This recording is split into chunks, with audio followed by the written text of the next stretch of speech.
Hey there, Pat.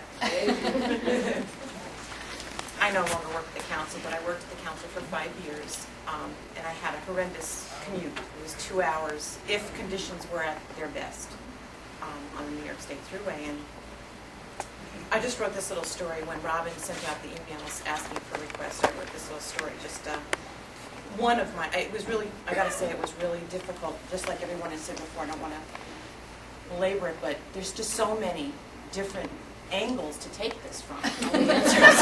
In the 5 years, I actually just sat there for about an hour, like, which one am I going to choose? You know, it really was a toss-up. But this one really was stellar, and it stood out in my mind. So,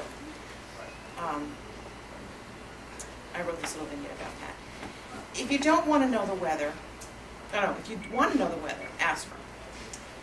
Even if you don't want to know the weather, she would tell you anyway. When I had to make judgments about my commute up or down the New York State Thruway, I would always have to consider the Pat element in her weather report. I know she always had the best intentions, but she would always exaggerate the information just a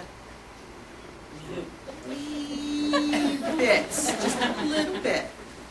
When the weather was poor and I would arrive a bit later than usual in the morning to the council office, she would always demand a report. So, how's it out there, Jude? How's it out there? Gee, why didn't you go back home? I could always count on Pat to be a receptive and appreciative ear when it came to my travel, always. Thanks, Pat.